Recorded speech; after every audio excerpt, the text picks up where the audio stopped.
semua.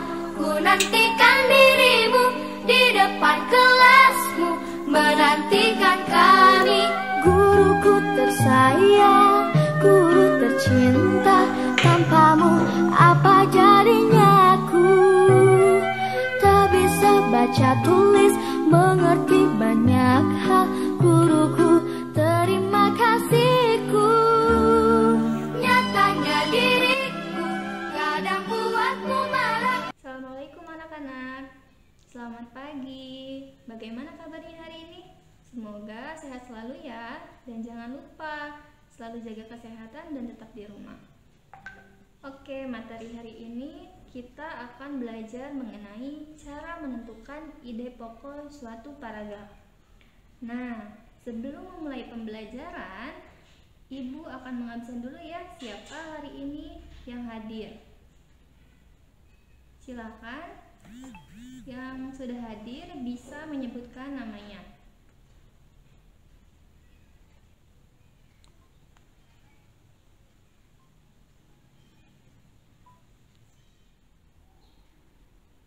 Sinta hadir, Bu. Rara hadir, Bu. Dila hadir.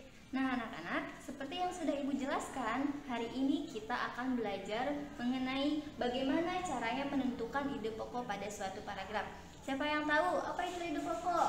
Ide pokok ide atau gagasan setiap paragraf. Jadi, kalau misalkan dalam suatu bacaan ada 2 paragraf, berarti ada 2 ide pokok dalam bacaan tersebut.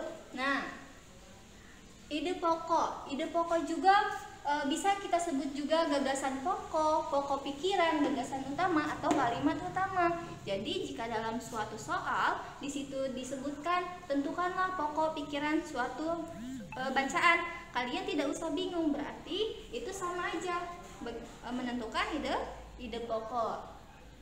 Ide pokok biasanya terdapat pada awal paragraf, tengah paragraf, dan akhir paragraf. Nah, untuk di akhir paragraf ini biasanya ditandai dengan kata jadi, demikian, dan dengan demikian. Untuk kita di jenjang SD, ide pokok pada suatu bacaan biasanya terdapat di awal atau di akhir paragraf. Sekarang kita lihat contoh bagaimana menentukan ide pokok dalam suatu bacaan. Nah, anak-anak, sekarang kita akan mencari tahu bagaimana cara menentukan ide pokok dalam suatu paragraf. Di sini ada bacaan yang berjudul dampak keragaman karakteristik individu. Ada berapa paragraf dalam bacaan ini? Kita lihat, ada berapa paragraf. Lihat kalimat yang menjoroknya ada berapa? 1, 2, berarti ada 2 paragraf. Nah, kalau ada 2 paragraf, berarti dalam bacaan ini ada berapa ide pokok? Ada 2 ide pokok, karena dalam setiap paragrafnya memiliki 1 ide pokok. Sekarang kita lihat paragraf yang pertama. Ya, ada berapa kalimat dalam paragraf ini? Ada 1, kita lihat jumlah titiknya ya. Kalau titik berarti 1 kalimat. 1, 2, 3, ada 3. Kita tahu bahwa ide pokok itu bisa terdapat di awal atau di akhir paragraf, atau di tengah juga bisa, tapi biasanya untuk anak SD ada di awal atau di akhir paragraf. Sekarang kita lihat dulu kalimat yang pertama. Kita baca sama-sama ya. Telah kita ketahui bahwa Indonesia dan setiap manusia memiliki keberagaman masing-masing. Salah satu keberagaman tersebut adalah karakteristik individu. Titik. Sekarang kita lihat kalimat yang terakhirnya. Dampak positif adanya keberagaman antara lain kita dapat mengenal berbagai karakteristik individu. Sekarang kira-kira ide pokoknya yang mana? Yang awal apa yang akhir? Ya, ide pokok paragraf yang pertama ini berarti adalah terletak pada awal kalimat. Nah, ini ide pokoknya. Kenapa? Karena setelah dilihat pada kalimat yang terakhir, dia diawali kata dampak. Sedangkan kalau pokok di akhir paragraf itu ditandai dengan kata jadi, demikian, atau dengan demikian. Gimana, sudah jelas? Nah, oke, sekarang kita lanjut ke paragraf yang kedua.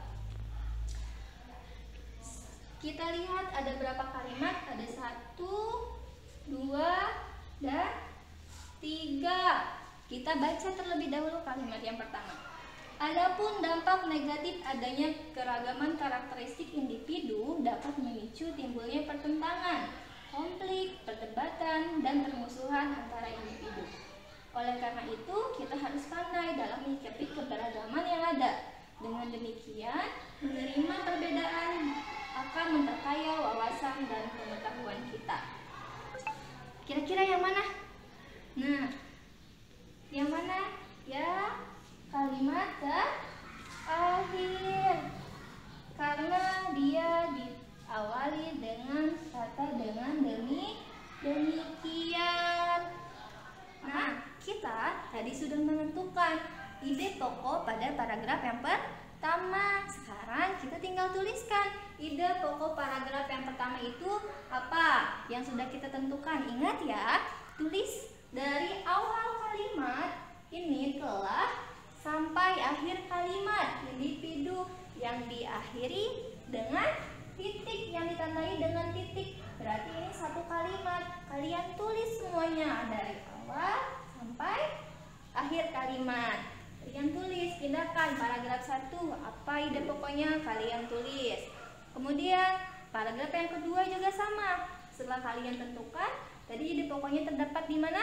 Di akhir ya, karena ditandai dengan kata dengan demikian. Kalian tulis ke sini, pindahkan di buku kalian. Paragraf yang kedua apa? Kalian tulis sama dari awal sampai dengan akhir kalimat. Ya, tidak boleh setengah-setengah karena kalimatnya harus dimulai kata dengan demikian sampai kita yang ditandai dengan titik. Berarti berakhirnya satu kalimat. Paham? Jika ada yang ingin bertanya, silakan ditanyakan melalui grup WhatsApp ya. Selamat belajar. Nah, setelah menyaksikan video pembelajaran tadi tentang menentukan ide pokok pada suatu paragraf, sekarang Ibu akan kirim contoh teks dengan berjudul manfaat hewan dalam kehidupan manusia. Kalian silakan tentukan ide pokok pada setiap paragraf di bacaan tersebut. Nanti tugasnya kumpulkan melalui WhatsApp, kirim secara pribadi ke nomor Ibu ya. Ibu tunggu. Ibu beri waktu selama 20 menit sampai tugasnya dikumpulkan. Selamat mengerjakan.